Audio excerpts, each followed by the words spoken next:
अच्छा सर, जैसे एयरफोर्स ही यूज हुई मेजरली ऑपरेशन सिंदूर में, और टारगेट्स पहले से ही पता थे, सब पता था, और एकदम सुबह ये ऑपरेशन एग्जीक्यूट हुआ। तो मैं जानना चाहता हूँ कि रात में जब आप बेसिकली कर रहे हो, तो थी तो सुबह बट रात ही हो रही थी उस टाइम पे, तो उस टाइम पे आप कैसे पता चलता है कि एग्जैक्टली यही टारगेट है? जब आप पायलट को कैसे पता चलता है कि यही मेन टारगेट है? दिखता कैसे है? कैसे विजिबिलिटी क्लियर होती है कि हाँ यही वो स्पॉट है? सी पीयूष, बात ये होती है जब आपका पीस टाइम में ना आपकी प्रिपरेशन कैसी है, आपकी ट्रेनिंग कैसी है, ये बहुत मैटर करती है कि वॉर टाइम में आप कितने कंफर्टेबल रहोगे। हिंदुस्तान की जो इंटर गैदरिंग है वो इतनी स्ट्रांग है। आज की डेट में रावलपिंडी एयरबेस से कितने जहाज़ आज फाइटर सॉर्टीज़ उड़ी, कितनी लैंड करी, कौन से फाइटर सॉर्टी में क्या इमरजेंसी हुई, कितने हेलीकॉप्टर्स लैंड किए, कितने हेलीकॉप्टर्स न्यू इंडक्ट हुए, कौन सी स्क्वाड्रन कहाँ से उठ के कहाँ पे गई, हमारे पास एक एक पल, एक एक दिन की, एक एक सॉर्टी की खबर रहती है। रडार की लोकेशन क्या है, मिसाइल की लोकेशन क्या है, हैंगर्स के लैटलॉन्ग क्या है, ये हम सब पता रहता है। तो targets, but at the same time strategically हम उन टारगेट्स को ड्यूरिंग द वॉर टाइम किस तरह से डिफेंड कर पा रहे हैं, वो कैपेबिलिटी एक, ये जो डिफरेंस पैदा करती है किसी भी दो मुल्कों की एयर फोर्सेस में, वो मैटर करती है। स्ट्रैटेजिकली हम अपने वेपन्स को और अपने वेपन्स को किस तरह इस्तेमाल कर सकते हैं, एट द सेम टाइम अपनी एयर डिफेंस को कितना मजबूत करके अपनी जो स्ट्रैटेजिक लोकेशंस हैं, स्ट्रैटेजिक एसेट्स हैं, उनको किस तरह से बचा सकते हैं, ये मैटर करता है। सर, इंडिया पाकिस्तान की तो बहुत बात होती है, और जब भी इंडिया पाकिस्तान की बात होती है तो हमेशा ये कहा जाता है कि ये तो कोई कंपैरिजन ही नहीं है, पाकिस्तान लड़ने लायक मुल्क ही नहीं है, उन पे तो हम रिसोर्सेज वेस्ट कर रहे हैं। पर साथ ही साथ जब चाइना की बात आती है तो डिफेंस वाइज तो नहीं पता, लेकिन हम बहुत सारे ट्रैवलर्स के साथ बैठते हैं तो वो ये बताते हैं कि चाइना जी ही 2000 मतलब 2100 में जी रहा है और 100 साल आगे है हमसे। डिफेंस वाइज भी ऐसी टेक्निक्स वो लोग बना रहे हैं, ड्रोन्स इतने, हमने सुना है ऐसा कि मस्कीटो के जितने छोटे साइज़ के बॉम्ब्स वो प्रिपेयर कर रहे हैं। तो मैं थोड़ा एयर पावर समझना चाह रहा हूँ, इंडिया वर्सेस चाइना को अगर कंपेयर करें तो क्या उनके पास हमसे बहुत एडवांस एयरक्राफ्ट्स और मशीन्स हैं? सी नो डाउट चाइना जो है वो बहुत ज़्यादा इन्वेस्ट करता है अपनी डिफेंस प्रोडक्शन में, डिफेंस मैन्युफैक्चरिंग में, बट वो कितना एडवांस्ड है, ठीक है, ये हमने ऑपरेशन सिंदूर में देख चुके हैं। एक्चुअली में फाइट जो थी वो पाकिस्तानी एयरफोर्स तो कर रही थी, but weapons which were being used were the Chinese weapon. उनका क्या परफॉर्मेंस है हम ऑपरेशन सिंदूर में देख चुके हैं। नाउ 1962 के बाद चाइनीज़ आर्म फोर्सेस कभी भी कोई बैटल लड़ी ही नहीं है। चाइनीज़ एयरफोर्स की क्या परफॉर्मेंस है, परफॉर्मेंस किसी भी एयरफोर्स की तब पता चलेगी जब वो एक्चुअल में बैटल फाइट करेगी और बैटल में रिजल्ट देगी। वेपन्स का हाल आपने देख लिया, उसकी एयरफोर्स का हाल क्या होगा, वो तो उन्होंने कभी बैटल लड़ा ही नहीं है। 1962 में हमसे गलती ये हुई कि हमने हिंदुस्तानी एयरफोर्स को यूज़ नहीं किया, हमने सिर्फ और सिर्फ आर्मी को यूज़ किया, जिसकी वजह से हमें उस टाइम पे हार का सामना करना पड़ा। उस वक्त 1962 में हिंदुस्तानी एयरफोर्स काफ़ी एडवांस थी compare to Chinese air force. Reason being, जो उस टाइम की जो टॉप लीडरशिप थी हिंदुस्तानी एयरफोर्स की, वो लीडरशिप, वो लोग थे, वो ऑफिसर्स थे जो कि सेकेंड वर्ल्ड वॉर में लड़ चुके थे, जिन्होंने बैटल देखे हुए थे। बट ये क्यों, किस वजह से ये पॉलिटिकल डिसीजन था कि हिंदुस्तानी एयरफोर्स यूज़ नहीं हुई, उसकी वजह से हमें ये जो भी फेस करना पड़ा। But at the same time 1967 में नाथुला एंड चोला में हमने चाइनीज़ को भगा भगा के मारा है। नाथुला इंसिडेंट अगर आपको पता हो तो नाथुला में उन्होंने धोखे से हिंदुस्तानी फ़ौज के 65 सोल्जर्स को सोते वक्त मार दिया था। उसके रिटालिएशन में हिंदुस्तानी फ़ौज ने उनके 400 सोल्जर्स को मारा, उन्हें वहाँ से नाथुला से भगाया, उन्हें चोला से भगाया। तो ये चीज़ें पता नहीं क्यों हमारी हिस्ट्री में, हमारे बुक्स में, हमारे मीडिया में पता नहीं क्यों इतना इनको दिखाया नहीं जाता, बट एक्चुअल में चाइनीज़ की क्या रियलिटी है, वो दिखाते क्या है और एक्चुअल में क्या है, उसमें बहुत बड़ा वेरिएशन है। अब जो आप बात कर रहे थे कि आपके कुछ फ्रेंड्स हैं जो कि ट्रैवलर्स हैं एंड चाइना जाते हैं, वो चाइना वो चीज़ दिखाता है जो वो दिखाना चाहता है। वो अपना अर्बन सिटीज़ दिखाएगा, है ना, अर्बन सिटीज़ में कितना डेवलपमेंट है वो दिखाएगा, but at the same time अगर आप गूगल करें, आज आप गूगल करना, जो उनके जो देहात एरियाज़ हैं, रूरल एरियाज़ हैं, वहाँ पे सड़कें नहीं हैं, वहाँ पे लाइटें नहीं हैं। हमारा आज की डेट में शायद ही ऐसा दूर दराज का भी कोई गांव होगा जहाँ पे सड़क ना हो, जहाँ पे बिजली ना हो, जहाँ पे इंटरनेट कनेक्शंस ना हो। तो वहाँ की जो रूरल एरियाज़ की जो हालत है वो बहुत ही बदतर है, एंड बहुत सारी चीज़ें वहाँ की मीडिया में बाहर आ नहीं पाती बिकॉज वहाँ पे एक ही पार्टी का रोल है। शी जिनपिंग जो कि प्रेजेंट में जो प्रेसिडेंट हैं चाइना के, उन्होंने लास्ट के 5 से 6 साल में 90 जनरल्स को एग्जीक्यूट करवा दिया है। चाइना इस फौज के 90 जनरल्स को एग्जीक्यूट करा दिया है, जो कि उनके अगेंस्ट उनको लगता था कि ये मेरे अगेंस्ट खड़े हो सकते हैं। तो चाइनीज़ फौज में बहुत अनरेस्ट है अगेंस्ट द गवर्नमेंट। ये चीज़ें बाहर नहीं आ पाती हैं। सर जैसे आपने नाथुला केस के बारे में बताया और आपने बैटल ऑफ हाइफा के बारे में बताया, कुछ ऐसे सैक्रिफाइस थे जिनके बारे में आपने बोला जिक्र कम हुआ है, तो मैं क्वेश्चन आपसे ये पूछना चाहता हूँ, ऑफ ऑल दीज ईयर जो आपने सर्व करे हैं, कुछ ऐसे इंसिडेंट्स या सैक्रिफाइसेस आपको लगता है कि जिनके बारे में जिक्र होना चाहिए था वो लेकिन बाहर निकल के नहीं है, अगर आप बता सकते हैं ऐसा कुछ हुआ है? दीपक, एक जो सोल्जर की लाइफ होती है ना, मतलब किसी भी सोल्जर की, किसी भी ऑफिसर की, वो अपनी सर्विस में बहुत चीज़ें ऐसी देखता है।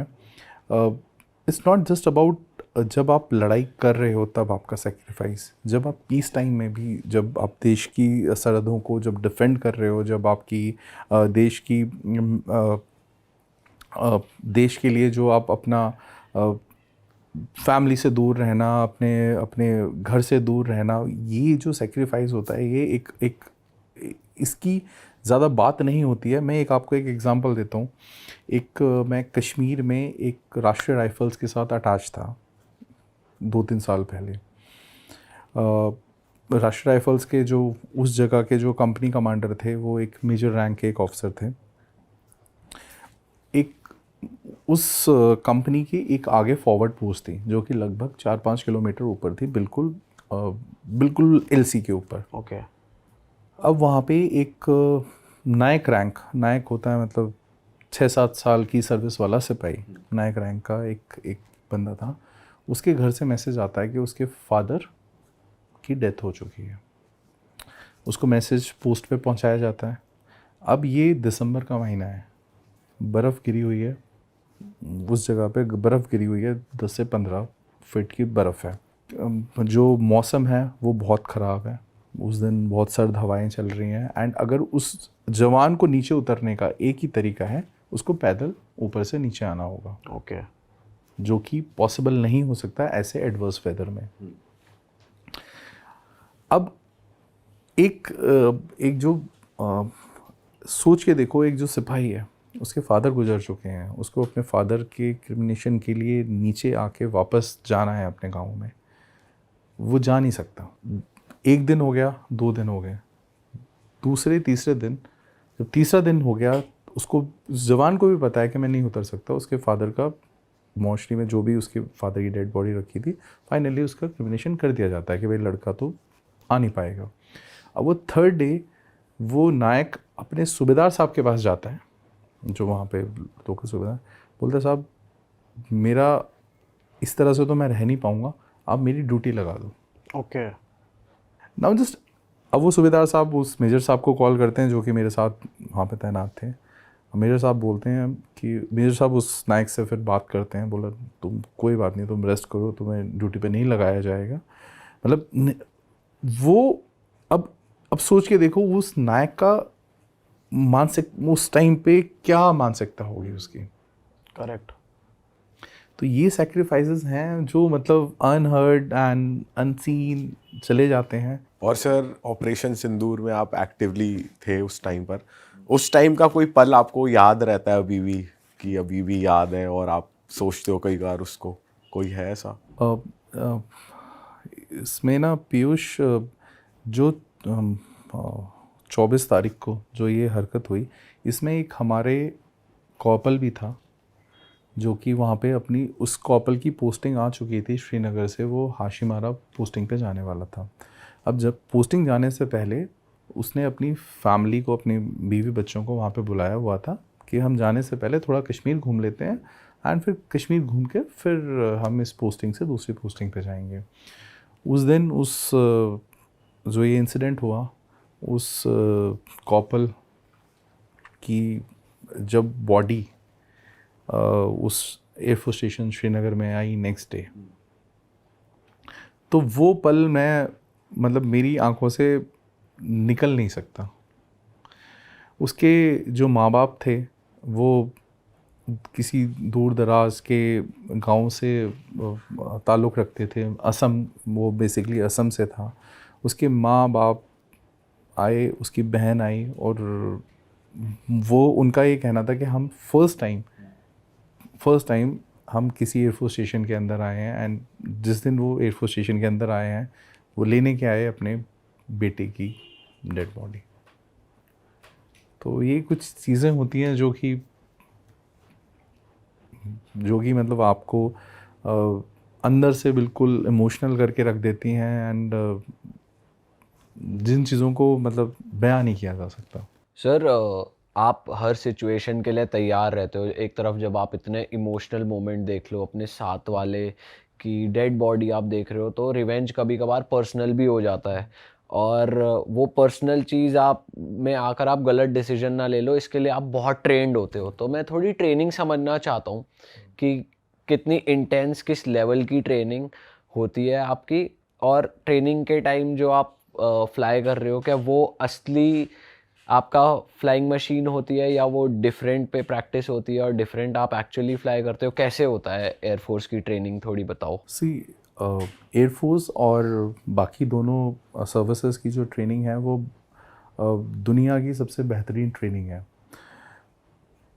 जब आप एक्चुअल में equipment, it's not just about flying equipment, कोई भी इक्विपमेंट पे जब आप ट्रेन होते हो, उससे पहले आपके जो ग्राउंड सब्जेक्ट्स हैं उनको बहुत ही ज़्यादा स्ट्रॉन्ग किया जाता है।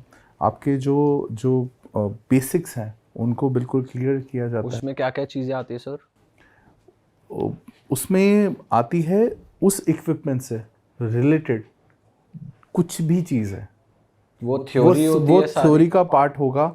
फिर आप सिमुलेटर्स पे आओगे, फिर आप under the supervision of instructor आप फ्लाइंग स्टार्ट करोगे, फिर आप सोलो फ्लाइंग स्टार्ट करोगे, फिर आप चयन करोगे कि आपको फाइटर्स में जाना है, आपको हेलीकॉप्टर्स में जाना है, आपको ट्रांसपोर्ट में जाना है। फिर आपका जो भी स्ट्रीम आप चूज़ करोगे, फिर उसकी स्पेशलाइज्ड ट्रेनिंग होगी। फिर over the period of time 5 to 6 7 years लगते हैं एक फाइटर पायलट को इंडिपेंडेंटली किसी मिशन को जब वो लीड करने की उसमें आता है। ओके। तो और ये जो ट्रेनिंग का जो पार्ट है, this is a continuous process in all 3 services. चाहे आप किसी भी आर्म में हैं, ऑल 3 सर्विसेज ये चलता है, even till the rank of air marshal and lieutenant general तक भी कोर्सेज चलते रहते हैं ट्रेनिंग। अरे वाह, आपने ये वीडियो यहाँ तक देख ली भाई, तुमने हमारी मेहनत सफल कर दिया। तुम ही लोग हो असली रियल हिट। और अगर आपको बहुत मज़ा आ रहा है ऐसी क्लिप्स में, ऐसी वीडियोस में, तो फटाफट जाइए प्लेलिस्ट पे, बिंज वॉच कीजिए और सारी वीडियोस देख डालो और मौज काटो। That is it. हम मिलेंगे नए पॉडकास्ट में, नई क्लिप में। Till then bye bye, see you, take care, do subscribe. Best of Real Talk online. Okay, bye bye.